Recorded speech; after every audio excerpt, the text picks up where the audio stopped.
What does one say to an ancient Nephilim ghost? I suppose you start with... And then we'll laugh. High five. Hello, my friend. Stay a while and listen.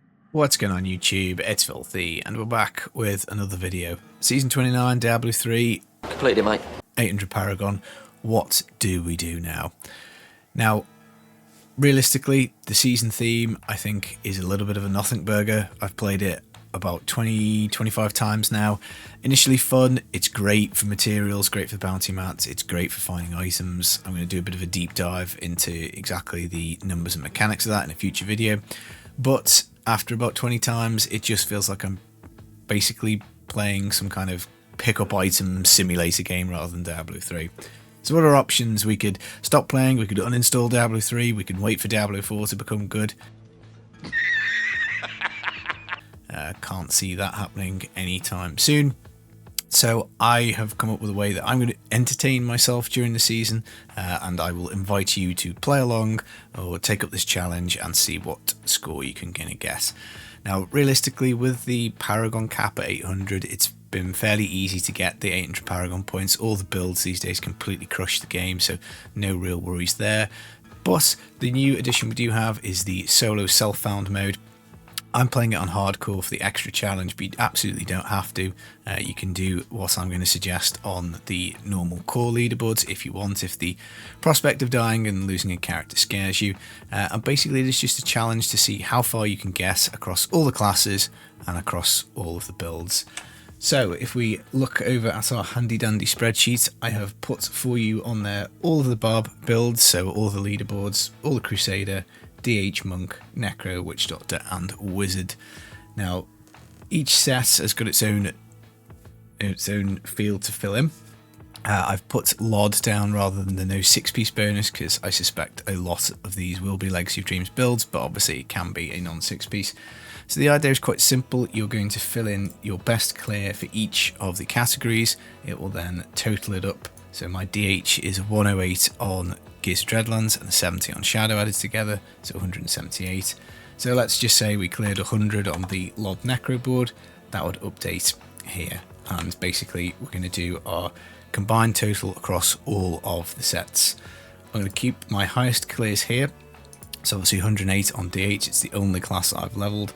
I'm going to keep a record of my hours played. I'm going to try and split them equally across the classes, so even if you're only going to play 20 hours, 30 hours, whatever, maybe you could split some of the game time across some of the classes, and of course you don't have to do all 7. I will link this sheet for you. You can copy, you can make a copy and change your parameters.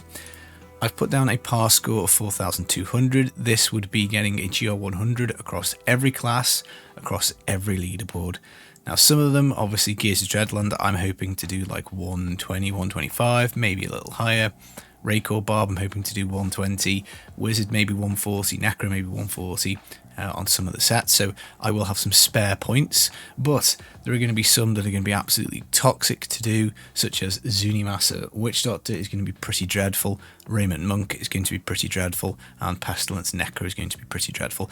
And to be honest, on hardcore, I think it's going to be even harder because some of these sets are super squishy, and if I die, well, that's it. Good luck. I'm going to have to refarm my gems, refarm my gear, and build my character back.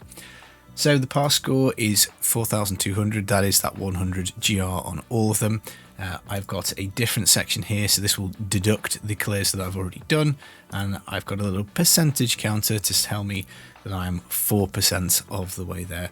I might add how much time I think I'm going to play in the season. I'm going to budget about 300 hours. That's 3 hours a day for 3 months. Maybe a little bit less because obviously work, family, all that kind of stuff. Other games come in the way, and that'll give me a little bit of a guide as to how much I need to move on. I'm going to keep a track of all the primals I get across the season. I've never actually bothered to complete this the whole way. I'm interested to see how many I get, and then I'm going to work out my total playtime and work out how many hours I have to play to get a primal.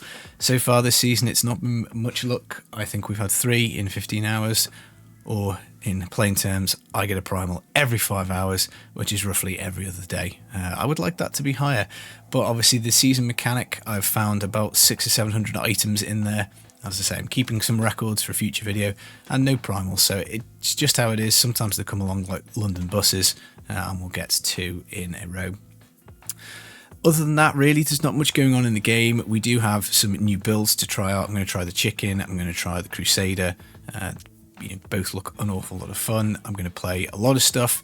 I'm a little worried about the stash base for doing all 7 classes, but it is what it is, and as I say, it's going to keep me entertained. So that's all that I've got to offer. We can do the season journey, complete that, get the wings, the pet, the portrait.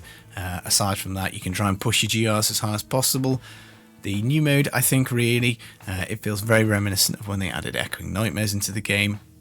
Useful addition, can be something to do, does give a good reward, but ultimately if you just get stuck doing it over and over and over again, I think it's going to get very boring, as I said in the last video. True, you don't have to do it, you don't have to do anything in life you don't want to do, but I'm going to give my feedback, and I think they could have made a bit more of this mode. I think they could have made it either harder, rarer, more unique rewards, something like that. But it's it's a nice to have from a solo self-bound perspective as well. It's brilliant to be able to get bounty mats without having to go and do all the bounties yourself. It took me about 6 or 7 complete Act 3 runs to get one single Avarice band, so look, that is a little bit frustrating.